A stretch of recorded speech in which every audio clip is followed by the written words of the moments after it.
morning, everyone. I'm Shivani and I'm back with another article. And welcome to Anand family, all of those subscribers or members, those who just joined. So, welcome to Anand family. Today's article possesses a significant role in our external affairs, or I would say, a discussion happened in United Nations Security Council. That's why I add this article in for our discussion. And with this article, we would understand the nitty-gritties or intricacies of the discussion could be happen between two countries and how it's going to impact us, and of course new vocabulary, new sentences would also we would learn today. All right, so let's begin. So पहली जो इसकी heading है वो ये है कि बिलावल्स comment, Bilawal जो भी अभी समझेंगे ये व्यक्ति कौन है.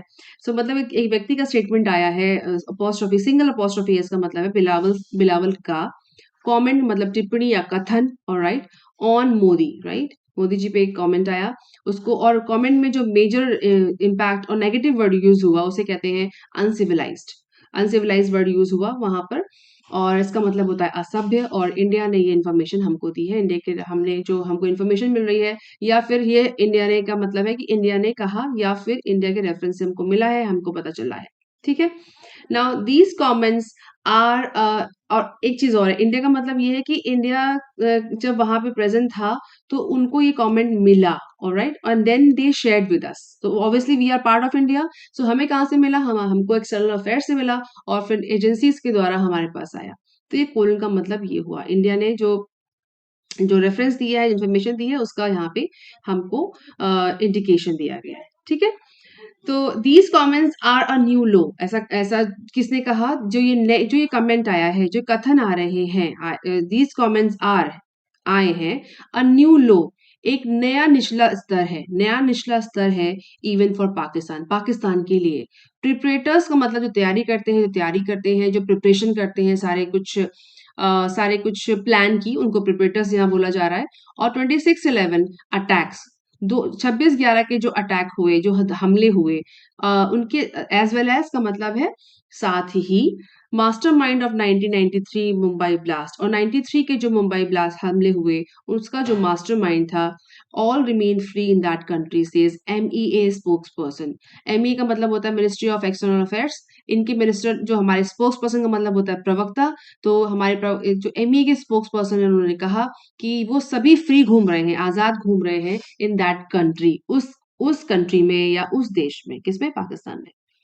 Alright, now let's start the article. India lashed out, India lashed out का मतलब बरस पड़ा. ओके, लैश का मतलब भारी वर्षा, बरसना. ओके, जमकर बरस, लैश आउट का मतलब जमकर बरसे. एट पाकिस्तान, पाकिस्तान पे on Friday, for what it termed and, जो उन्होंने टर्म का मतलब एक टर्म दिया, उन्होंने जो बात कही उस पर, क्या बात थी, अनसिविलाइज आउटबर्स्ट.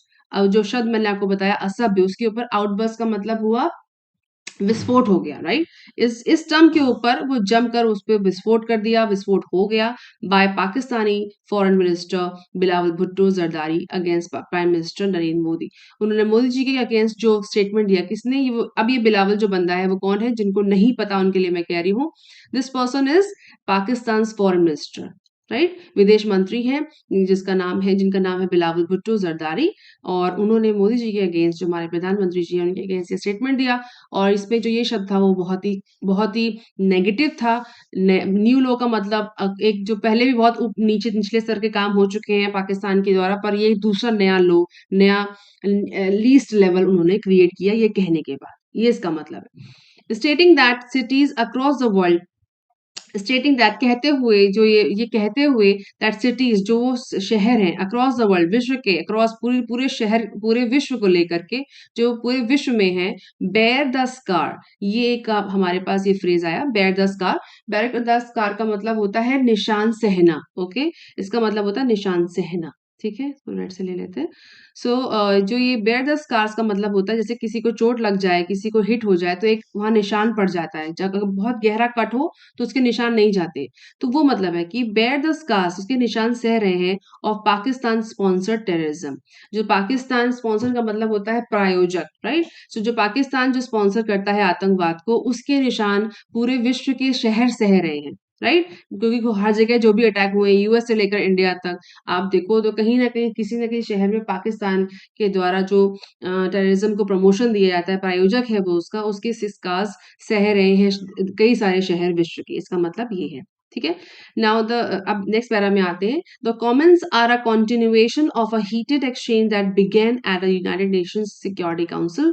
सो यूएन की हर साल एक सिक्योरिटी काउंसिल की मीटिंग होती है, उसमें मेजॉरिटी में हर देश के फॉरेन मिनिस्टर्स की टीम जाती है और वहां पे उनको उस देश को रिप्रेजेंट करती है, डिस्कशन होता है। और इसका जो सिक्योरिटी काउंसिल से आप समझ रहे हैं, काउंसिल का मतलब होता है परिषद, तो इनका मेन एजेंडा ये होता है कि विश्व में एक शांति बनी रहे, और अगर कहीं कोई ऊपरटांग चीजें हो रही हैं, कोई चीज सही नहीं है, उसको भी डिस्कशन किया जाए।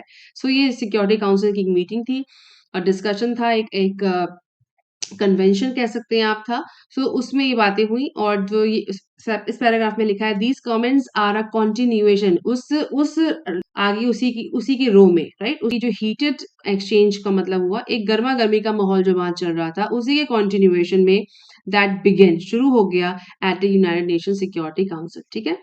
वहाँ पे डिस्कशन और ये कमेंट बाजी चालू हो गई। ऑलराइट, ना briefing on countries terrorism in New York on Thursday. इस बात में ब्रीफ का मतलब है डिटेलिंग करते हुए, बताते हुए, ऑन काउंटर टेररिज्म, आतंकवाद के खिलाफ, counter terrorism in New York on Thursday. Thursday को जो ये काउंसिल की मीटिंग थी वो न्यूयॉर्क में थी, और वहां पे जो ये हीटेड आर्ग्यूमेंट चालू हो गया, उसके अवर्स में ये बताया कि ये कह रहे हैं, ये कौन कह रहा है ये पता चलेगा। तो हमारे जो एक्सटर्नल एक्सटर्नल मिनिस्टर्स हैं उन्होंने ये बात बोली, बट उन्होंने बोला कि पूरा जो विश्व है पाकिस्तान के दिए हुए जो चोट है उसके निशान को भी सह रहा है, बेदस का सह रहे हैं।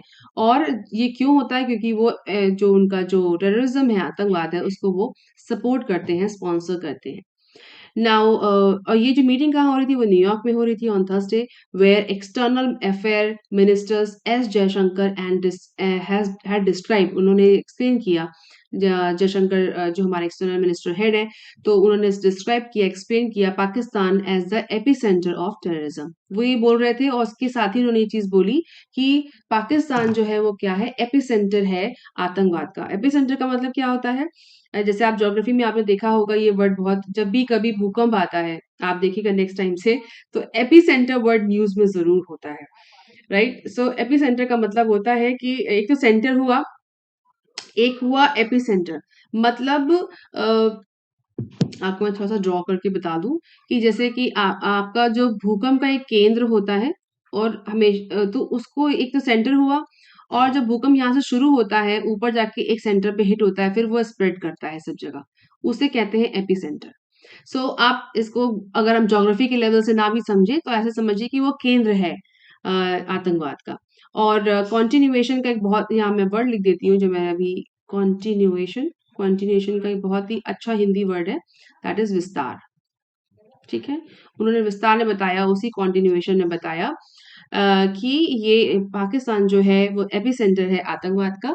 In his response mister Bhutto Zardari had said, और उसके बदले में, जवाब में जरदारी जी ने कहा कि Osama bin Laden is dead, Osama bin Laden मर चुका है, but the butcher of Gujarat lives and he is the prime minister of India. उन्होंने बोला, एक और नेगेटिव वर्ड यूज किया, बुचर। सो बुचर का मतलब होता है कसाई, जो रियल मीनिंग है उसका। तो उन्होंने बोला कि ओसामा बिन लादेन तो मर चुका है, लेकिन गुजरात का जो the butcher of Gujarat lives and he is the prime minister of India. ठीक है? अब इसको ज्यादा एक्सप्लेन नहीं करूंगी, अंडरस्टूड है, अंदर इसकी मीनिंग आप खुद समझ सकते हैं। It is quite negative, so I am not willing to say it again. Now Pakistan foreign ministers uncivilised outburst. So Pakistan के जो आपके फॉरेन मिनिस्टर हैं, जो विदेश मंत्री हैं, हिंदी के वर्ड काफी ड्रामेटिक होते हैं, कभी कभी जबान पे नहीं आते। सो पाकिस्तान फॉरेन मिनिस्टर्स जो विदेश मंत्री हैं, अनसिविलाइज आउटबर्स्ट, जो उनका जो ये असभ्य वाला जो आउटबर्स्ट था, आउटबर्स्ट का मतलब होता है विस्फोट था, seems to be a result of Pakistan increasing inability to use terrorist and their proxies.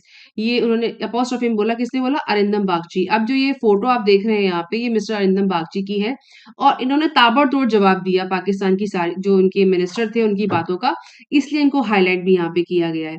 Although जो हेड है वो जयशंकर प्रसाद है, लेकिन इन्होंने बहुत बढ़िया तरीके से उनको जवाब दिया, उसके स्टेटमेंट्स इस आर्टिकल में आए हैं, इसलिए मैंने इसको ऐड किया है।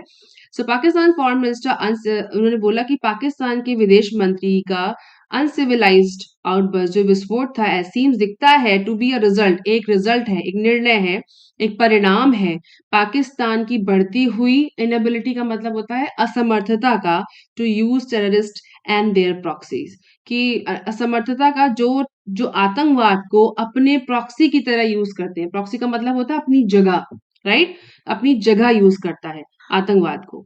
Said Arindam Bagchi, official spoke person of ministry of external affair, जो और हमारे जो प्रवक्ता हैं ये बागची जी हैं, ये हमारे प्रवक्ता हैं, एक्सटर्नल मिनिस्ट्री के स्पोक्स पर्सन है।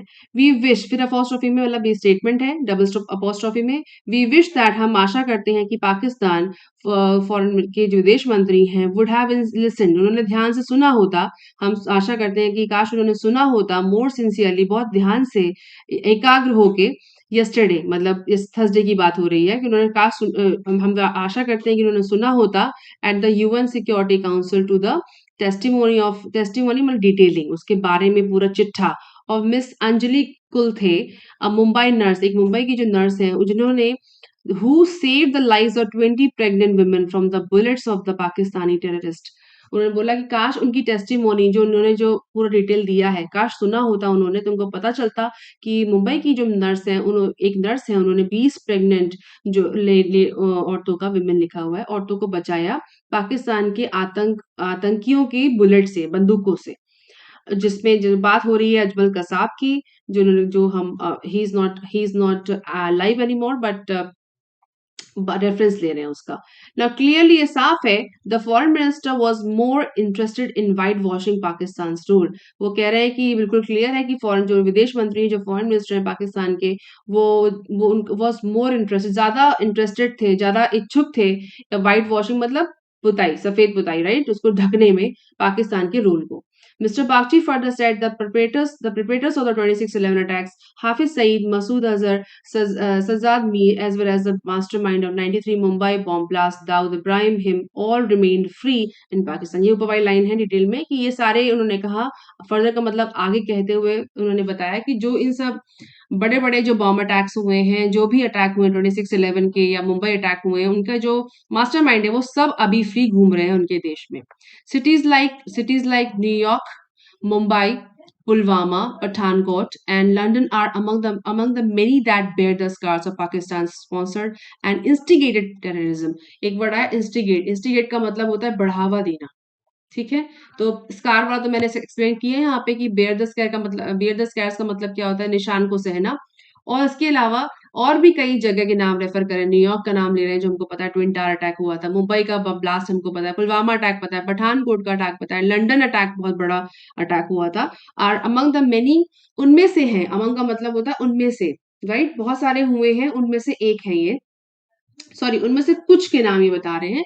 अमंग द मेनी, बहुत सारों में से, that bear the scars of Pakistan sponsored and instigated terrorism, आतंकवाद, दिस वायलेंस, जो वायलेंस है, जो आपका कह लीजिए जो आघात है, या जो भी आपने जो ये बहुत बड़ा अटैक किया, इसको वायलेंस उन्होंने कंसिडर किया है। और वायलेंस क्यों भी ना हो, आपको सोचिए, जो ये वायलेंस का मतलब होता है हिंसा, जो हिंसा उन्होंने शुरुआत की है, जो पाकिस्तान से शुरू हुई है, वो थमने का नाम नहीं ले रही है। और वहां पे सिक्योरिटी काउंसिल में जाके अगर कोई ऐसा स्टेटमेंट देगा तो कोई भी देश वाला भड़केगा। So the violence has emanated from their special terrorist zones and exported to all parts of the world। उन्होंने बोला जो ये हिंसा जो है उसका जो एस्टैब्लिशमेंट है, इमेनेट का मतलब होता है कि जो निकलती है, राइट, इमेनेट का मतलब होता है निकलती है, from the special terrorist zone, उनके इलाके हैं जो मुख्य टेररिस्ट या आतंकवादी के इलाके हैं, एंड एक्सपोर्टेड, उसको एक्सपोर्ट भी करते हैं, निर्यात भी करते हैं, to all parts of the world, विदेश के कई इलाकों में या जगहों पर उसको वो निर्यात भी करते हैं। मेक इन पाकिस्तान, पाकिस्तान में बना हुआ आतंकवाद हैज टू स्टॉप, रुकना चाहिए, said the spokesperson. Responding to mister Bhutto Zardari attack, उनका जो अटैक था उसको जवाब देते हुए प्राइम मिनिस्टर प्रधानमंत्री जी पे जो अटैक हुआ जो उसको जवाब देते हुए बागची जी ने कहा, these comments are a new low even for Pakistan. The foreign minister of Pakistan has obviously forgotten this day in 1971 liberation of Bangladesh on December 16, which was a direct result of the genocide unleashed by Pakistani rulers against ethnic Bengalis and Hindus. उन्होंने ये चीज बोली, उन्होंने बहुत पुराना history का reference यहाँ पे लिया है जो बहुत जोरदार है। आई मस्ट सल्यूट हिम, क्योंकि उन्होंने उनको जताया कि देखिए आपकी जो आप भूल गए हैं लेकिन हम आपको याद दिला रहे हैं, उसको याद जरूर करिए। उन्होंने कहा कि अनलीश का मतलब होता है खुलासा करना, और unleash sorry I am mistake, शुरुआत करना। अनलीश का मतलब होता है शुरुआत करना। एक वर्ड यहाँ पर आया है unleash, where is my pen? Okay, unleash. और जो जेनोसाइड होता है, जेनोसाइड का मतलब होता है मास किलिंग। जेनोसाइड का मतलब होता है मास किलिंग और हिंदी में से कहते हैं नरसंहार। जेनोसाइड में लिख देती हूँ यहाँ पे, जेनोसाइड, नरसंहार, राइट। सो अगर आपको याद हो कि जो जो बांग्लादेश वाला जो वॉर थी, बांग्लादेशी वॉर जो हम लोग कहते हैं 97 में जो हुई थी, उसका रेफरेंस उन्होंने यहाँ पे लिया। उन्होंने बोला responding to mister Zardari, mister Bagchi said these comment, जो आपके कथन आ रहे हैं आर आर न्यू लो, वो तो मैंने बताया, नया नीचे उन्होंने बनाया। Even for Pakistan the foreign minister of Pakistan has obviously forgotten, वो भूल चुके हैं, कौन, पाकिस्तानी मिनिस्टर बिल्कुल भूल चुके हैं ये दिन 1971 का, ये दिन जहां पे जो बांग्लादेश की आजादी का दिन है, दिसंबर 16, which was a direct result, जो सीधा सीधा परिणाम था उनके नरसंहार का जो उन्होंने शुरू किया बाय पाकिस्तानी रूलर्स, जो उनके वहां के रूलर्स थे, जो ओनर्स थे, जो मंत्री थे, जो उनको रूल कर रहे थे against ethnic Bengalis and Hindus. Ethnic का मतलब होता है जो वहां पे रहने वाले, जो बसे हुए पुराने समय के एथनिक या कन्वेंशनल लोग थे, जो वहां के बसे हुए लोग थे, वो जो बंगाली और हिंदूज के अगेंस्ट जो उनका डायरेक्ट एक जेनोसाइड था, और एक उसकी जो शुरुआत उन्होंने की थी, उसका रिजल्ट था क्या, बांग्लादेश फ्री हो गया, उनको आजादी मिल गई, right. Liberation of Bangladesh on December 16, ये दिन वो शायद भूल चुके हैं। ये उन्होंने एक आर्टिकल का फर्स्ट पार्ट है और ये आर्टिकल का सेकंड पार्ट है। बिलावल्स कमेंट्स ऑन मोदी अनसिविलाइज्ड, इसका जो कंटिन्यूएशन है।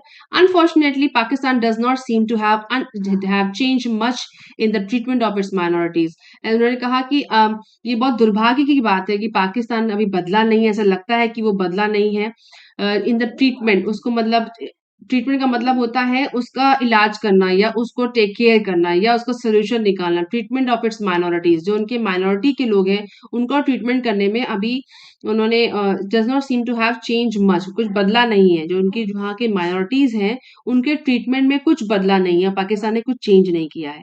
It certainly lacks credentials to cast aspersions at India, mister Bagchi said. उन्होंने कहा इट सर्टनली, ऐसा लगता है, ऐसा पक्का पक्का लगता है कि लैक्स मतलब कमी है, क्रेडेंशियल्स का मतलब जो उनका परिचय पत्र है, जो डिटेलिंग जो दे रहे हैं कि उसमें कमी है। टू कास्ट एस्पर्शन, और वो करता क्या है, कास्ट का मतलब होता है सपोर्ट करना या वै संरोपण करना। एस्पर्शन का मतलब होता है आक्षेप। तो उन्होंने आक्षेप लगाया कि उन्होंने ये आक्षेप लगा रहे हैं हमारे ऊपर, लेकिन ये उन अभी तक अपने यहाँ की माइनॉरिटीज का कोई ट्रीटमेंट नहीं कर पा रहे हैं। ये उनका परिचय पत्र है कि वो क्या करते हैं। स्पर्शन का मतलब कि वो सिर्फ आक्षेप लगाते हैं पर कुछ करना नहीं जानते हैं, इसका मतलब ये है। Now, Mrs. Bakshi's comments were echoed by Minister of State of External Affairs Meenakshi Lekhi, who pointed out that Pakistan's record as a terrorist sponsor had led to its inclusion in the grey list of इन्होंने बोला कि जो actually जो external affairs ministry होती है वो सिर्फ एक दो मिनिस्टर्स नहीं होते, कई जो सॉरी स्पोक्स पर्सन भी होते हैं, उसमें रिप्रेजेंटर भी होते हैं, उस टीम को हेड करने तो एक टीम होती है। तो अब अभी तक मिस्टर बागची बोल रहे थे, लेकिन मिस्टर बागची के जो कमेंट आए, जो टिप्पणी आया, उसको इको का मतलब गूंजी, वो आवाज गूंज गई वहां पे by minister of state for external affairs Meenakshi Lekhi ji गए थे, उनके द्वारा उस बात को गूंजा गया, उसको आगे एक्सप्रेस किया गया। हु पॉइंटेड आउट, जिन्होंने पॉइंट आउट किया, जिन्होंने उस बात को सेंटर में लेकर आए, पॉइंट किया, आगे लेके आए, that Pakistan record as a terror sponsor, जो जो प्रायोजक है टेरर स्पॉन्सर की तरह, had led to its inclusion in the grey list of the financial action task force. ये एक टास्क फोर्स है जो पूरे विश्व में फाइनेंशियल एक्शन का मतलब वर्ल्ड बैंक की एक ये टास्क फोर्स है जो एक लिस्ट इशू करती है, ग्रे लिस्ट इशू करती है, जिसमें जो टेररिज्म को बढ़ाने वाले देश हैं उनके नाम रखे जाते हैं। सिर्फ पाकिस्तान ही नहीं, ऐसे बहुत सारे और भी देश हैं, इस लिस्ट में उनका नाम रखा जाता है। तो उसका रेफरेंस दे रहे हैं कि क्योंकि पाकिस्तान का जो स्पॉन्सरशिप है टेररिस्ट को लेकर के, उसकी वजह से, लेट का मतलब आगे ले जाना, इसकी वजह से पाकिस्तान का नाम इस लिस्ट में, ग्रे लिस्ट में आ चुका है। If a foreign minister of a country is making such a statement, अगर विदेश मंत्री किसी देश का ऐसा स्टेटमेंट देता है, it doesn't hold him well, तो उसका मतलब है कि वो खुद को ठीक से हैंडल नहीं कर पा रहा है, अपनी बातों को सही से एक्सप्रेस नहीं कर पा रहा है। This is the country which was included in the grey list of FATF several times, बहुत बार इस लिस्ट में, ग्रे लिस्ट में उनका नाम आ चुका है। The country he represents is incubating terrorism, incubate का मतलब होता है तैयारी करना, उसकी उसको उसका शुरुआत करना, उद्भव करना। सो ये कंट्री, ये वही देश है जो आतंकवाद की शुरुआत करता है, उसको तैयार करता है, said miss Lekhi. So miss Lekhi ने ये बात बोली। Minister of information and broadcasting Anurag Thakur also commended mister Bhutto's comment, Zardari's comment. तो सो इसमें हमारे पास वर्ड आया कॉन्टिन्यूएशन। कॉन्टिन्यूएशन का मतलब होता है विस्तार से, उस लगातार उसी के आगे कही हुई बात। इंस्टिगेट का मतलब होता है किसी को इंस्टिगेट करना, उसको प्रेरित करना ना। जेनोसाइड का मतलब होता है नरसंहार, जिसे मैंने आपको बताया। और इसमें एक वर्ड और, यस, जो सबसे रिमार्केबल फ्रेज यहाँ पे यूज हुआ है, that is bare the scars. और अ न्यू लॉ मतलब newest, new least level ordinary. So ये एक बहुत बड़ा करारा रिप्लाई था, झटका नहीं, रिप्लाई था हमारे स्पोक्स पर्सन की तरफ से to mister Bilawal Bhutto. I hope this article you like and you under now you must have understood the effort which I'm putting on these articles. So please like and subscribe and and yes, please commenting me back if you really like it. Thank you so much.